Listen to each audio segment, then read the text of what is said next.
I'm scared. Oh, it started with a tough question. Oh my god.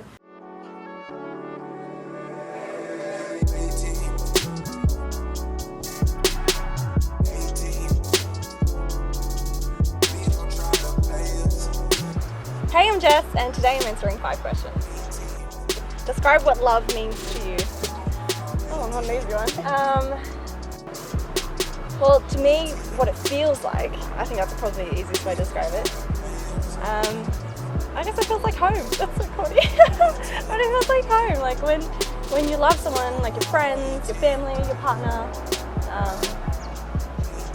you feel yourself, but you feel really comfortable around them, and well, it could also be self-love as well. And I think that's really important, and that's something that a lot of people are starting to realise, like how important self-love is. I think it's like the freedom to be yourself also. Knowing that someone loves you for who you are is kind of like that relief of like, I'm enough to be able to do this. What do you stand for? Oh god, it's like another hard one. Okay, what do I stand for? God, so much. I stand for equality. I believe in equality in gender, sexual preference, just everything. And it kind of blows my mind that people don't see that.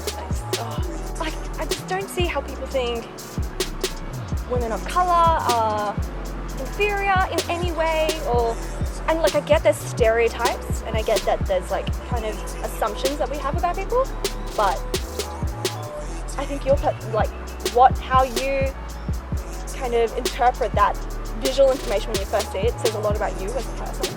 So, what's the question? What is the best conversation you have had? That's a good one. The best conversations that I've had are ones where, obviously, it's a two-way conversation. But it's always when people throw you off by mentioning something about you that you're like, I had no idea you even knew that about me, or I didn't know anyone paid attention to that. I love it when they mention something like that. I forgot what we were talking about, but I was at a rooftop bar with my friend, and it got really emotional, and I started crying. I started crying, and she was just like, "It's just because you care so much," and I was like, how do you know that? Like, I don't really show that.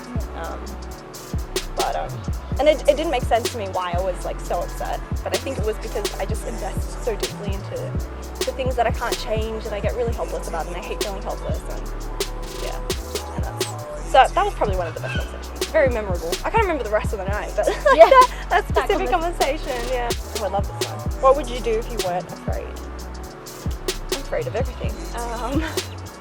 For me, it's not the risk of like failure. It's not being afraid to fail, because I have failed many times.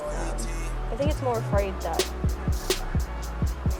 you're wasting your time on something that could potentially not work out, and it's that investment is just really worth it. And when you have people telling you that's probably not the right thing to do, things like that, I think I would just be me and do whatever I want if I wasn't afraid.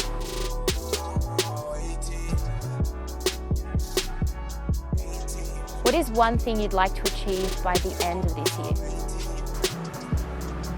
I have ripped these out, so I should say. I want to prove to myself that I can make my side hustles successful. I can be profitable from my side hustles. Not even profitable, just I can survive with it. Yeah. Because that's ideally the long-term goal. I'm going to be doing that full time. Yeah. Oh. So when do you feel most yourself? Like most comfortable with yourself? I do that.